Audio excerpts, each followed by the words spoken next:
Alam nyo, hindi ka panipaniwala to si BBM talaga. Tingnan mo, sabi niya, dahil sa ang tawag dyan, barko, nagkabaha-baha. O ito na naman, bago na naman ang utak niya. O ito, bagong rason ni Da Junior. Kailangan na talaga magpa-drug test ito si Da Junior. Na bago na naman yung isip niya, yung rason niya. O ito, bagong rason. Yung pumping stations natin, marami na. Yun, nagka-problema lang. Sana matuto naman ng tao, huwag na kayong nagtatapon ng basura. Dahil yung basura, yun ang nagbarad.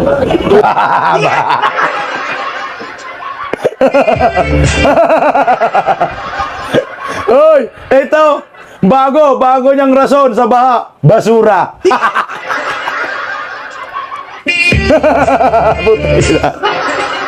Akala ko ba barko? Binangga yung flood control ng barko kaya bumaha.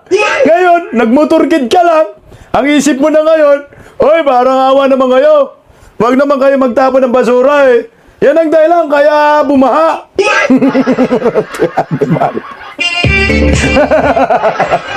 Ano ba talaga, Nyar?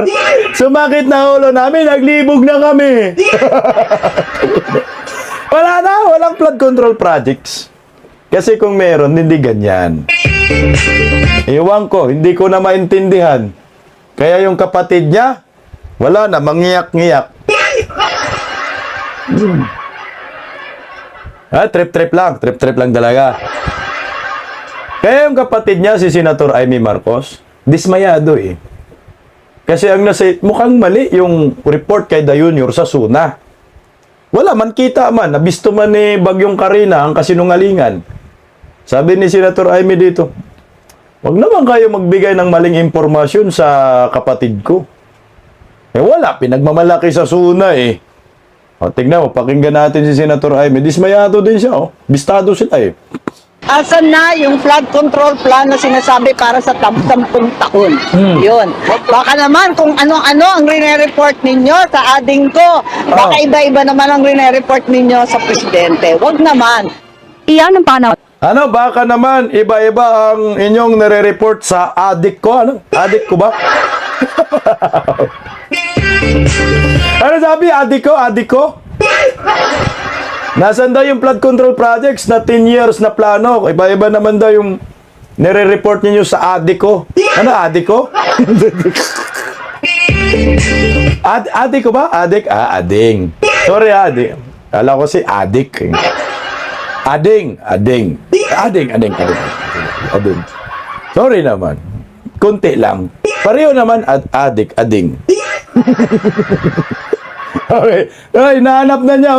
Tuwagan ni Senator Amy Marcos matapos ang mapaminsalang pagbaha na naranasan sa Metro Manila at karating probinsya dahil sa matinding pagulan na dala ng habagat na pinalakas ng bagyong Karina.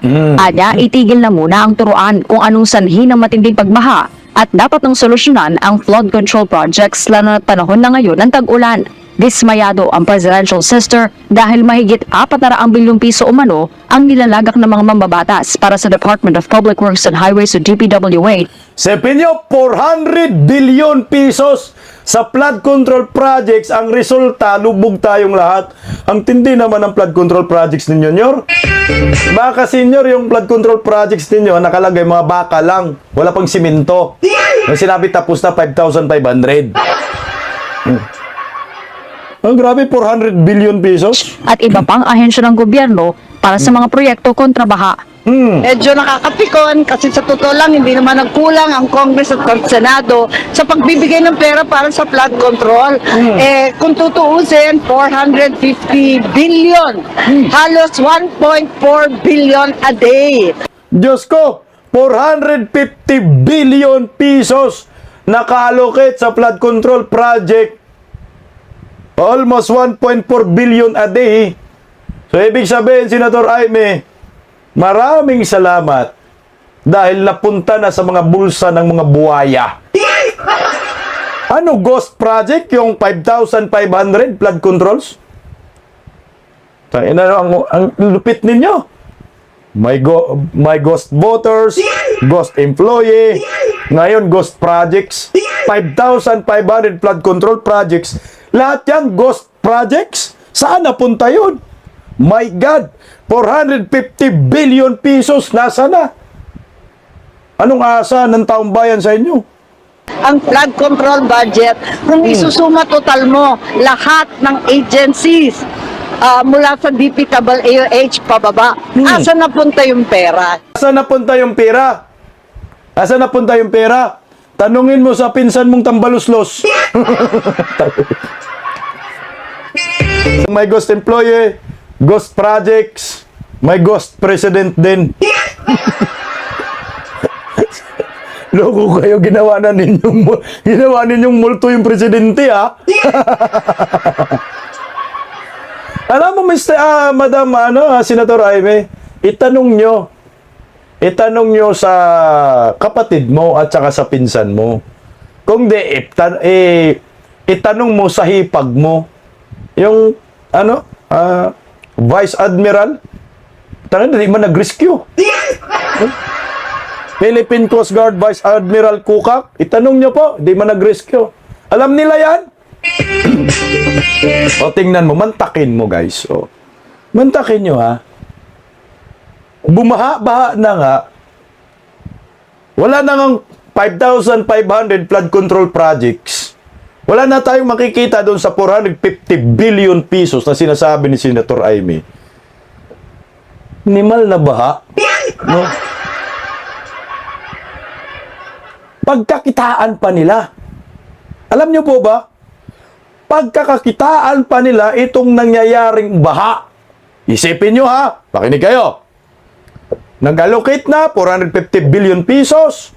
Wala tayong nakita. 5,500 flood control projects, kasinungalingan kasi bumaha naman. May pira na pinag-uusapan, hinahanap na natin. Ngayon, ang resulta, ang gagawin ng Marcos admin ito. Yung baha, pagkakitaan pa talaga nila. Grabe naman yan, sobra-sobra na. Hoy, maawa naman ngayon sa Pilipino. Pakinggan nyo po, ha? Huwag kukurap. Sa kabilang banda po, Attorney Sal, manghihiram ng $500 million o 29 billion pesos ang bansa para gamitin sa relief at recovery efforts ng mga lugar na lubang apektado ng bagyong Karina. Ayon sa Department of Finance Secretary Ralph Recto, agad na makukuha ang pondo mula sa World Bank kung magdedeklara si Pangulong Bongbong Marcos Jr. ng state of calamity. So sa ngayon po ay mayroon na mga nakahanda na 2.88 billion pesos na halaga ng tulong sa iba't ibang lugar sa bansa. Antakin mo, nakaisip pa ng pagkakitaan, uutang pa ng 500 million US dollars. Grabe yan. Sipin nyo, ha? Wala ka nang makita dun sa 450 billion pesos, uutang ng 500 million US dollars.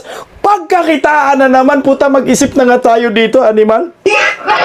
Wow.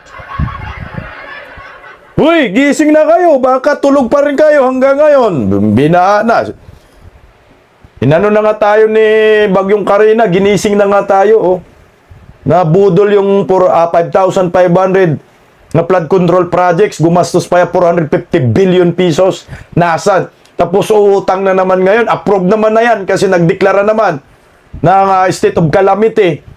So 500 million US dollars. My God!